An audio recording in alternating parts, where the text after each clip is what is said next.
Okay, so I want you to go check out the UVU library website. They have lots of really great resources. They have text options, chat options. You can pretty much get any information from that you want. If the source you're looking for isn't there, they have interlibrary loans. They'll hold stuff for you. They'll find things and pull it out for you. And there are people there waiting to help. And librarians can help you with the catalogs and the reference works, right? Those are like your encyclopedias.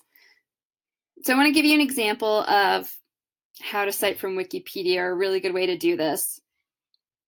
So I looked up, for example, glossophobia. Now, Wikipedia is becoming a more legit thing that you can cite. And I know some professors still don't like you to cite it, though, because occasionally they can still get trolls that will come in and kind of mess up everything.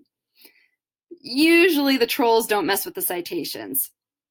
And so you can, if you're seeing a sentence, this is kind of interesting, you can go down here and we can look at all of their citations. And I could click on any of these links, right? Let's say I want to click on this one. And then I'm just going to cite this instead. I'm going to make sure it says what Wikipedia thinks it says. And I'm going to use this website as my citation. Pretty easy and pretty doable. I also just really like how, if you're not sure where to start, Wikipedia is a great place to start, right? If you're just like, I don't even know where to begin, they'll give you this whole list of possible citations to check out. Okay. Another good resource, especially for doing speeches, because sometimes it's great to end or begin with a quote for attention getters or memorable ending. There are sites like this, brainyquote.com. It's not the only one out there. And let's say I do want to do a speech about fear of public speaking. So I just want, I don't know, some really nice quote about fear. Fearful, that's fine. And I can find all these, reasonably famous quotes or relevant quotes, and I can choose one and get a good name from it. Very nice for just coming up with quotes for your speech. Okay. Again, databases, this is something that the librarians can help you out with. This is especially good for, like, if you're doing historic research. There are people working full-time every day trying to get old articles and everything uploaded online. But it's still not all done yet. Some of these databases are online. You can also get the librarians to help you out with some ancient paper records that they have. Yeah, I'm using the word ancient.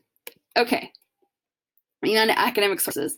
Let me show you my favorite place to get academic sources. That is like the scientific experiments.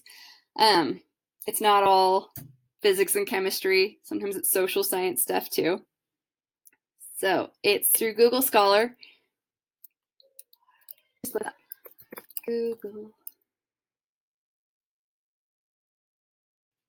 It will let me. Twice. Google Scholar.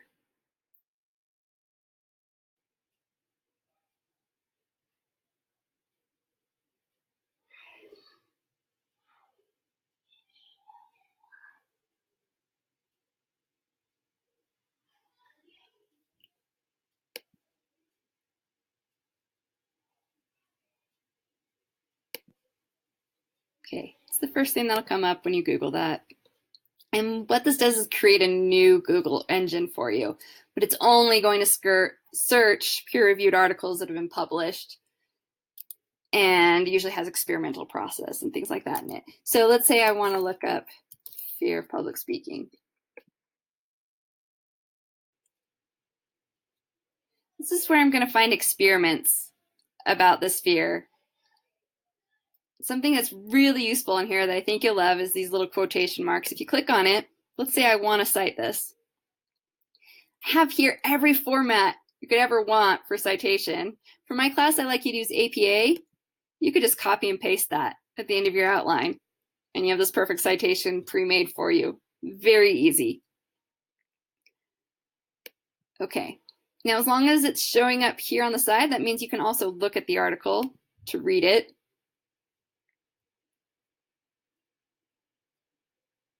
And I want to show you this part. It's the abstract. This is kind of the plain English summary of their whole experiment. I don't expect you to necessarily understand every single measure or scientific method they're going through, but this is usually pretty readable. This is a little abstract and most of what you want to know. Like, okay, this experiment used 20 people, this was their setting, and here it's going to say their findings. It's great if you just want to paraphrase what their findings were. Okay, so that's Google Scholar. Use it. Like I said, these are peer-reviewed articles, so they have other academics and other scientists checking the work to see if their methods are legitimate. Eventually, I'd love for you guys to be able to look into the methods and tell for yourself if they're legitimate, but that takes a lot of time and studying. I don't expect you to be there yet at this point in your academic life.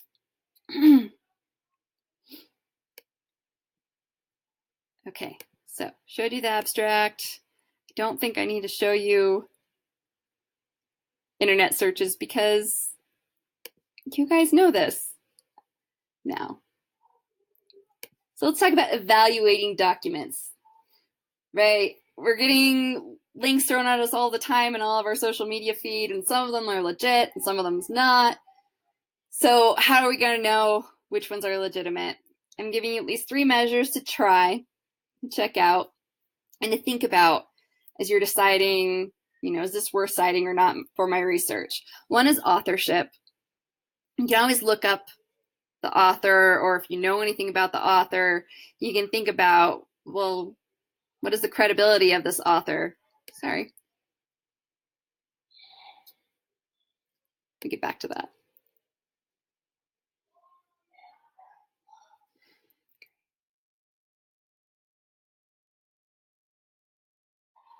Right. What's the credibility of the author? So you can ask, what have they done to know about this? Is this something they've lived through? Have they worked in this? Have they studied this? Do they have any biases or interests? For example, if you see an article from ABC that's about Disney, you could be aware that Disney owns ABC, and maybe there's a little financial interest in them to get it just right. Another thing to check out is sponsorship, which can be very sneaky on news sites. For example, if I were to go to, let's say, I think you'll see it on CNN.com. I think you'll even see it on KSL too. That's kind of our local news.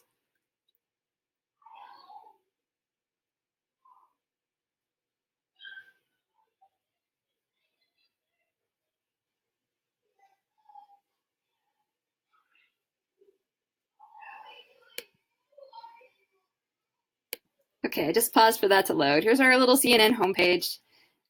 What you'll see, and you'll see this pop up on various news sites.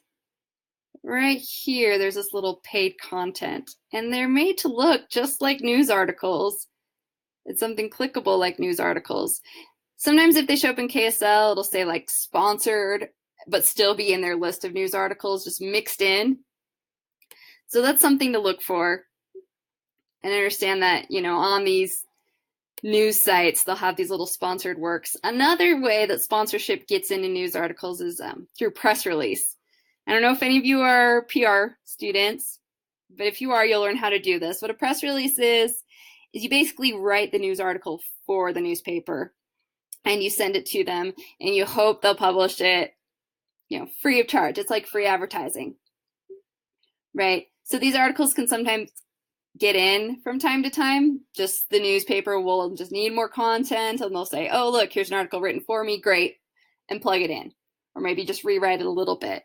And usually you can see that if they're speaking really highly of a business, it was probably a PR article like this one, right? I didn't check with Netflix to see if this was a PR article, but look at this. Netflix beats out HBO with all these nominations. And then it says all these glowing things about Netflix and how successful they've been. I can guarantee you this is a PR piece. And this is sponsored by Netflix, but they sent it into the newspaper writer, and the newspaper writer turned around and published it themselves. Maybe put in a few changes and then threw their name on it. So that's something to be aware of. Like I said, especially if it's speaking glowingly about a business. Another thing to check is recency. So I have a little example here. It was just a Wikipedia article about global cooling, right? Because in the 70s, all their best climate science and data collection at this point made them afraid of a global cooling, right? And so if you were to look up, say on Google Scholar, some of the research from the 1970s, that's what you would see. And so when you are looking up these articles, check for recency, check if people are still saying this, especially as technology is increasing and improving. Science is never quite done. So let's just double check to see if the latest and greatest is still making the same claim.